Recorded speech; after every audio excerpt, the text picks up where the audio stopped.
Good morning, everyone. As I said, share the live, grab your favorite beverage, tag your business best. I hope you have your contractor's notebook out because this weekend was a humdinger. However, if you were paying attention, you saw this coming. Nobody should be surprised by anything that happened yesterday because if you were paying attention, you saw it coming. Only the people who weren't paying attention were surprised. Welcome to this morning's edition of Contracting Chatter. I'm your host, Luciana Turner. And on this platform, we talk about everything government contracting and business. Now, I'm not a political pundit. What I do is discuss things from a business perspective. And let me tell you, we need to discuss what went on this weekend because it affects business. It affects business. Now, you need your contractor's notebook out because the incumbent has decided not to run. Now, I was going to do an analysis of the last day of the RNC, which is President Trump's, he is President Trump, his layout of his plan of if he gets reelected. However, the incumbent decided not to run. And then he turned around and endorsed his vice president. Nobody should be surprised. Not at all. Now, I grew up in Delaware. So I grew up knowing Senator Biden. And as people were trying to get him to not run, they knew to back off of him because he would double down and run anyway. What does this have to do with business? This is what it has to do with business. We know President Biden's stance on business. We know what his platform was. We're assuming Vice President Kamala's platform. I looked at her webpage and there's nothing there right now. Everybody tap the screen, join the live, like the live, share the live. We're assuming a whole lot. I received some emails from the DNC. We're making a lot of assumptions. Now, this is not your standard political pundit. There was somebody who did a whole live yesterday about you need to vote this way, vote that way. I'm not telling anybody how to vote. What I'm doing is saying this is what's happening and this is how it can affect your business. And what you need to do is stop listening to people who are telling you what to do and start listening to people who are giving you a different perspective so you can make a sound decision. Period. In the discussion. There are too many people telling you and not enough people feeding you information. I'm not telling anybody anything. I'm feeding you some information. You decide what you want to do.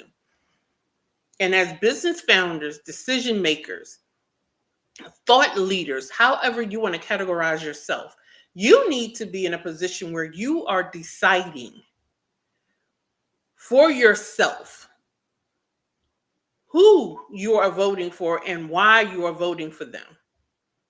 Point blank, period, in the discussion. Now, my subscriber notice is on. Anybody who joins the Chatter family will receive a newsletter, subscriber-only videos, and Q&A that are strictly for subscribers. I'm going live on election night. That will be subscribers only. So only subscribers will be able to chat with me. We will do a deep dive analysis of what is going on blow by blow. And that's for subscribers only. Now, I do go live every year for that. However, this year I'm doing a subscribers only live. What does that mean? Pure blank simple. I'm only talking to my subscribers.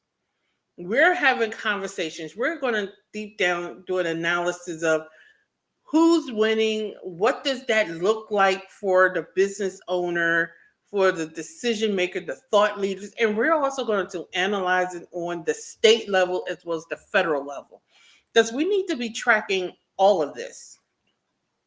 Your local elections are just as important as your federal elections. So let me get back to the presidential elections for a second. I just wanted to plug in the joining the chatter family. And the subscribing is $9.99 a month. You won't break the bank.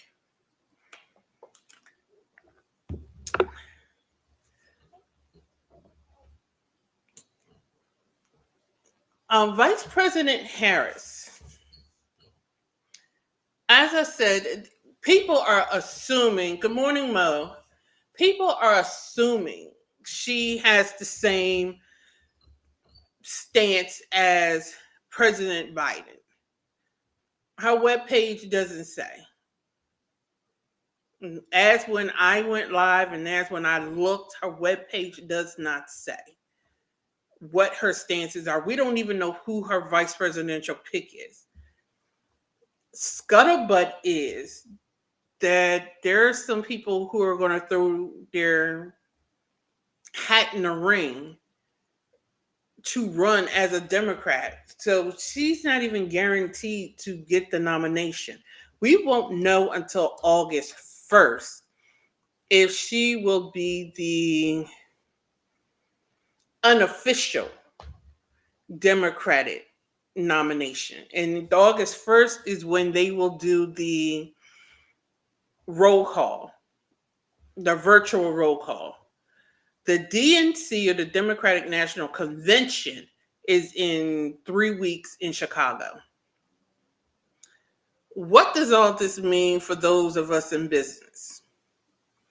This means we're up in the air. Now, some people have this stance, they're going to vote a certain way no matter what.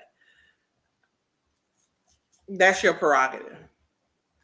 Some of us have the stance of we're weighing everything out. Those who are weighing everything out, those who are trying to see who is running and what their platforms are, this is what this means for you. You don't know what to do. You don't know what Vice President Kamala's stance is. You don't know who her running mate's going to be.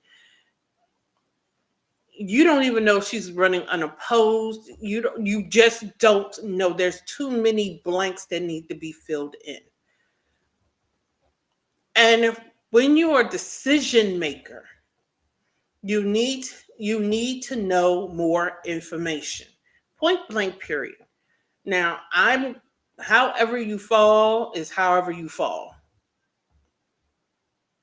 And I'm not here to tell you how to fall. I'm just saying, if you're a person who makes decisions based upon information, you don't have enough information. I did hear that there's a call to have the president just step down since he's citing health reasons as the reason he's not going to run. If that's true, and if he does step down, we're going into August, September, October. That'll give us 3 months of Vice President Kamala being president. I think that would be a bad move for her. I think it would be a bad move for her. However, it would give us 3 months of what she would be like as president. So there's a lot of moving parts. There's a lot of gray areas right now. There's just a lot of unknowns. There are a lot of answers that are going to come this week. So for anybody who's running around here with there are definite answers, no, there aren't. There's a whole lot of no answers right now. Where she's not officially confirmed. She has just been endorsed by. She hasn't even been endorsed by her party. They're still having meetings. The official non-official roll call doesn't even occur until August 1st, unless the DNC decides to change it yet again. She will not be officially the candidate until the Democratic National Convention in 3 weeks. We don't even know who her vice presidential pick is. She has not released anything to say this is officially my platform. There's just a whole lot of assuming. There's a push to have the current president just totally step down, which I think is a waste. He only has 3 months left. Let him serve out the 3 months. But I think that's a political move, so we get a 3 month taste of Vice President Kamala. So we'll see what she's like as president for 3 months. I think that's a political move. So yeah, there's just a whole lot of unknowns going on. Anybody have any questions or any comments, you can drop them in the chat. There's a lot of gray areas going on. Politically, I would say as leaders, we should be in a holding pattern. As leaders, we should be saying there's not enough information to make a definitive decision. Now, if you're somebody who just votes a certain way and that's it, power to you. I don't have anything to say one way or the other. That's just how you vote. But those who gather information, gather intel, and then decide this is how I'm going to vote, there's not enough information. There's too many fill in the blanks. I feel like there's puzzle pieces missing. Now, I'm getting ready to be petty. I told somebody a couple of weeks ago the video's on my page, and they argued with me in the comment section. Thank you, Keith. We can't hop on bandwagons. We have to make sound, wise decision. Back to my petty moment. I told somebody on my page that there was a call for him not to run and to just step down and step to the side. And they argued me down. And I'm like, I'm talking about what was stated. I'm not speaking from my feelings. I don't know what they were speaking from. And here we are. Now, I've heard a name bandied about. And I'm not even going to say the name. I don't know. I don't know what that ticket would look like. I don't know if people would vote for that ticket. It would be interesting to see. It would be interesting to see how that ticket would be received. I don't know. I really don't. One thing I do find interesting is that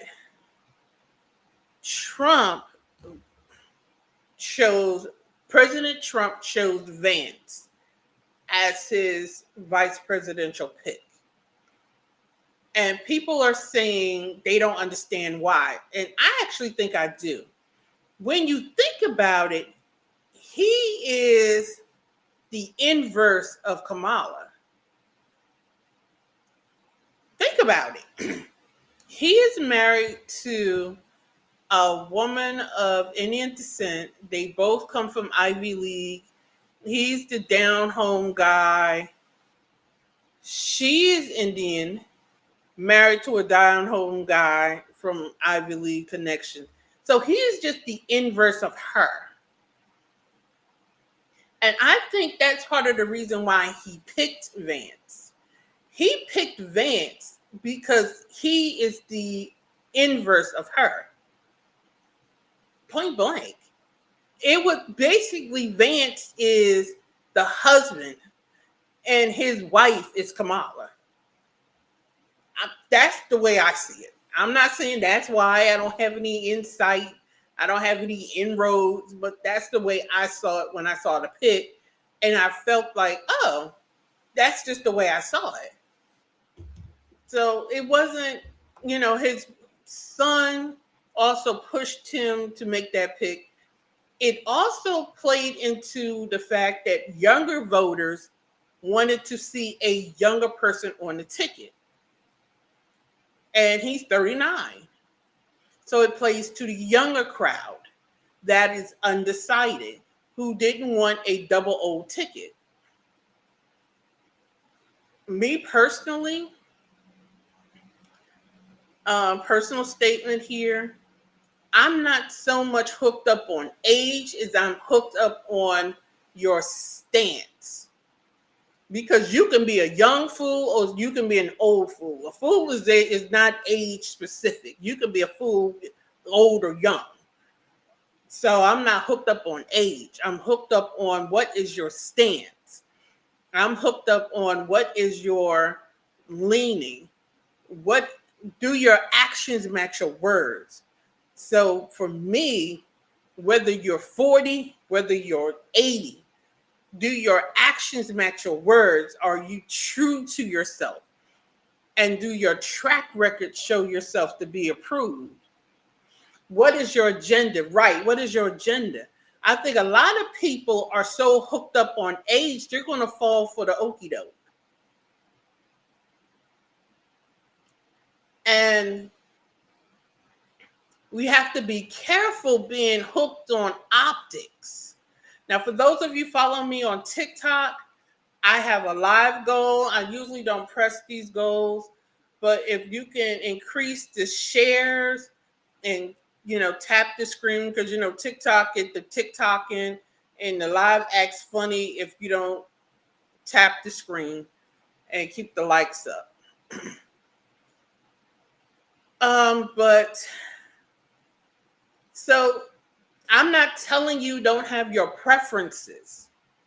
I'm telling you be mindful that you're not blinded by arbitrary preferences.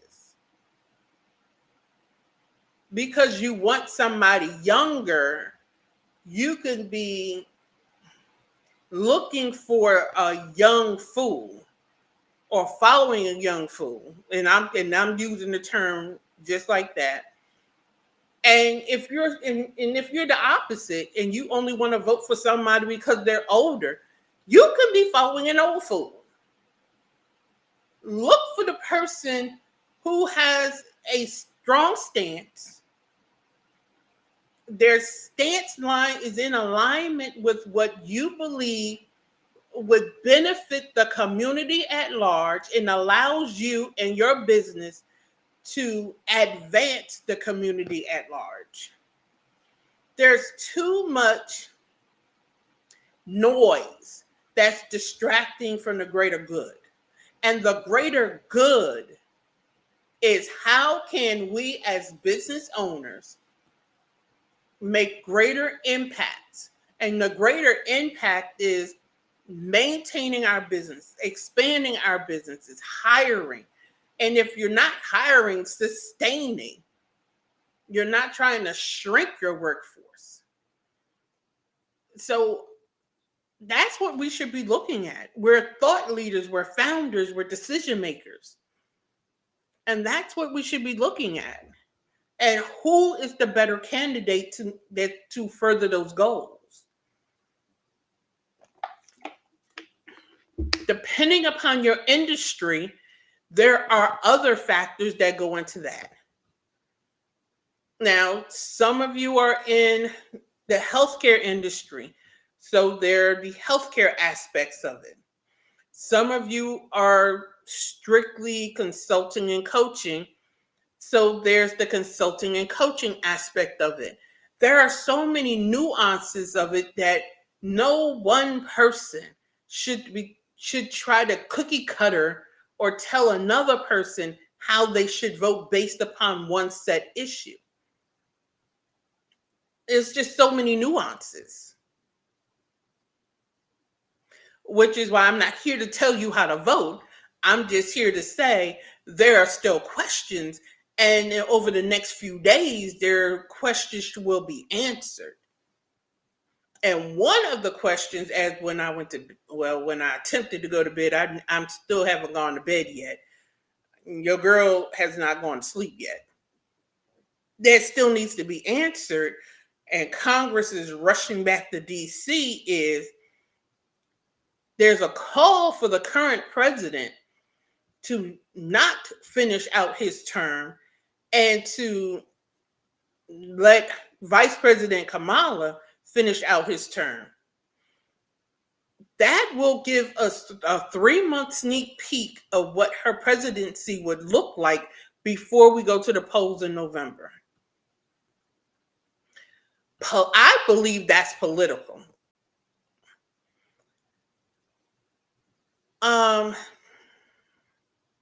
You know what? I'm a backtrack. I don't believe it's totally political, but I do believe it is political. They want their sneak peek so people can say, look, this is how she's going to be as president. This is 3 months of her. Do you want this for 4 years? Is it a good thing? I don't know. I'm not a political advisor. Would it be good for America to see her as president for 3 months? It could make people decide one way or the other. It's up to it's up to the voters to decide. So, let me know what you think. If you agree, you disagree, and please, I'm telling you now, you put something ridiculous in my comment section, I'm deleting, and depending on how ridiculous it is, you get blocked. Because people, keyboard warriors, I'm not impressed.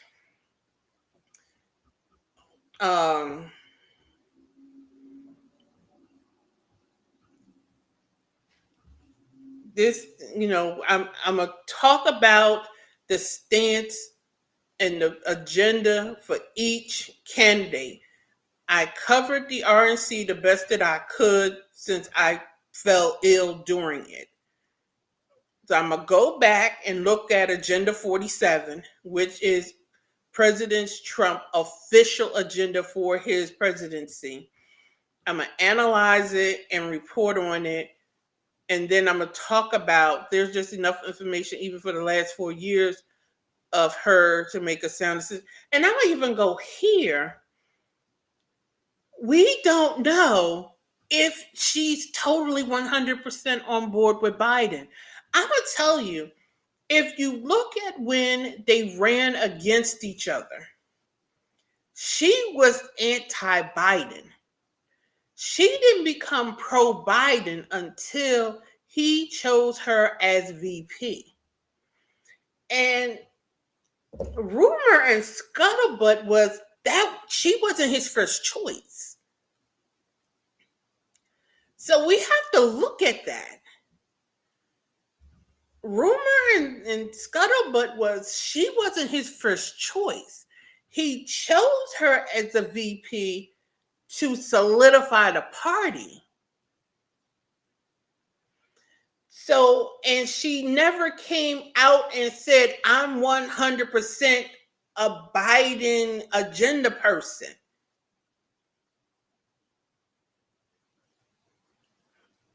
Y'all have to go all the way back and remember what she said during those debates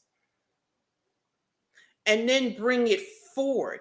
She played the role of VP very well, but never one time during the time she was VP did she ever say, I am adopting as my own the Biden plan.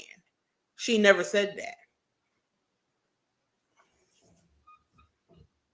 She never said she 100% bought into the Biden plan, which is why I'm saying there's a whole lot of assuming going on. It's too many holes. So until she releases an official statement of this is my agenda for my platform, for my presidency, we don't know. And as government contractors, that leaves us in a nebulous. We have a contracting plan based upon the current administration, and we should be creating a shadow plan in the event Trump wins based upon his known statements. Because his known statements would change government spending some. Because Republicans are known defense spenders. Period. Republicans are known defense spenders. So they're going to up spending in defense. President Trump has already stated that he is going to stop spending in the green areas and shift that funding towards more of making ourselves energy efficient or energy independent. That's going to change our contracting. And because of her history as a prosecutor, that's going to change the contract mix coming out of DOJ. That's going to change the contracting mix coming out of, I even see it changing the contract mix coming out of NIH, CIA. I see all of that if you put it in a totality. I see a lot of shifting going on with the contracts and the spending analysis if you look purely at her history. Because once again, we never heard her say, I am buying in 100% to the Biden plan. She's never said that. People are assuming that. So until she releases her plan, which as of when I went live, it wasn't released. And I go live early, so it may be released. I don't know.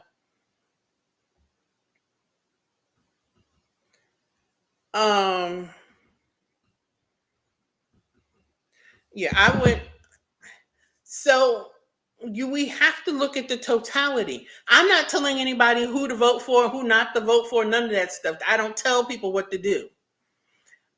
I'm just saying for those who are sitting on the fence, for those who are still gathering data, you're right. There's still missing pieces.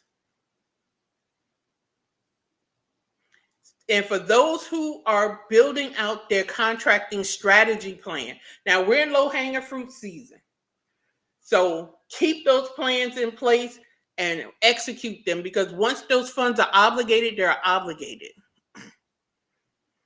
And the likelihood of any president going back and changing anything in another fiscal year is so remote, it's not going to happen.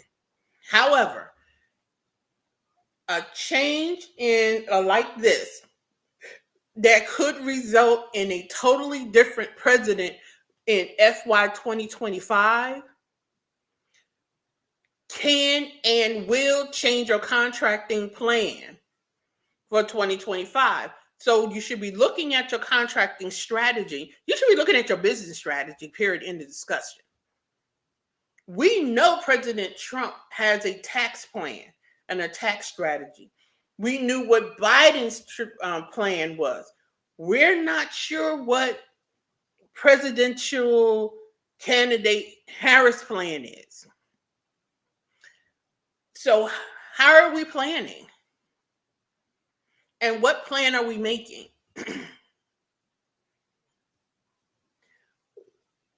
What is your strategic plan for the year? Have you started making the strategic plan? Somebody's saying it's only July. I have plenty of time. If you're waiting until December to plan for January, you're waiting too late. You should be making your strategic plan right now. especially government contractors, because the government fiscal year starts October 1st. So your low-hanging fruit plan should be in full swing, and your strategic plan for FY 2025, you should be planning that right now. And you should be creating a 5-year plan that takes into account this presidential year. So it should be FY 2025 should be your nebulous plan. And quite frankly, this is going to sound crazy because it's an election year and you have a candidate that you know what his stance is, and one, you don't have a clue. I would argue you should make two strategies. or wait until build out the nexus of it and wait until the end of the week to fill it out. Because we'll have the bulk of the answers by the end of this week. We'll know if President Biden is going to complete his term by the end of the week. We'll have presidential hopeful Harris agenda by the end of this week. We'll have some fill in the blanks by the end of the week.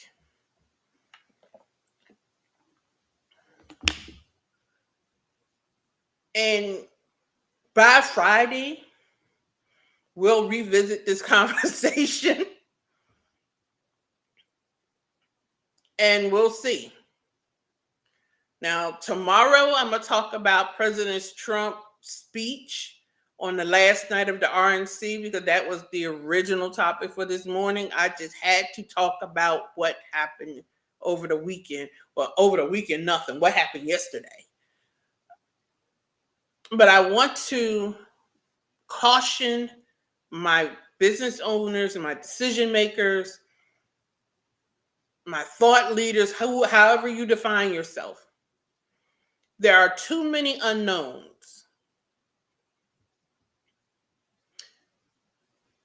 Now, if you're one, as I said, if you're one of these people who vote one way or the other, no matter what, this conversation is not for you. This conversation is for those who are information gatherers and that make decisions that way. There are too many unknowns. And I believe we're going to have some fill in the blanks as the week goes on. Now, if something else earth-shattering, which most likely will happen, occurs today, I will go live again. And quite frankly, I really do think something else earth-shattering is going to happen before the day is over. So tune in. Join me tomorrow morning at 7:30 a.m. Eastern Standard Time for my next installment of Contracting Chatter. I will be discussing President Trump's speech at the RNC. I know people talking about he talked a long time, and he did. I found myself having to refocus because I was tired, because it was late and I was tired. However, he gave a great overview of what he was going to do if he was elected. As I said, I really think he chose Vance because Vance is basically Harris. That's why he chose her. Now, and I really think the Vance choice is what really prompted people to double down and ask and really push Biden to drop out. They were asking and they was calling for it anyway. But I really think the Vance push is really what pushed it and really said, hey, we need to do something. So that's my 2 cents on the election. As I said, I don't tell people what to do. And as a business founder, as decision makers, if you need somebody to tell you what to do, then I suggest you turn your business over to somebody else. Don't forget, subscribe to the Chatter family, $9.99 a month to become a subscriber. I am doing a subscriber only live on election night. I'm streaming it to YouTube, but I'm only having conversation with my subscribers. I'm also doing some subscriber only lives between now and then where we're deep diving into the content and really making some things and some decisions and discussing some things in terms of what this election will look like for business owners and how it will shape out for for business owners. That's for my subscribers only. I will also do an inauguration day live that will be subscribers only. And I want to do an in-person inauguration event. I'm still trying to work that out because I'm moving. So I'm not sure where I'm going to be inauguration day. So I don't know if it's going to be virtual or in person, but I'm going to do an inauguration day event. So subscribe to the platform. You get a lot of benefits for being a subscriber. $9.99 a month for being a subscriber. You get a newsletter, a lot of subscribers only material and opportunities. And with that, join me tomorrow morning at 7:30 a.m. Eastern Standard Time for another installment of Contracting Chatter. I am your host, Luciana Turner of the LT&A Consulting Group, and I will see you tomorrow morning. Have an amazing day and don't allow this to stress you out. Get on making your strategic plan for next year. Have a good one.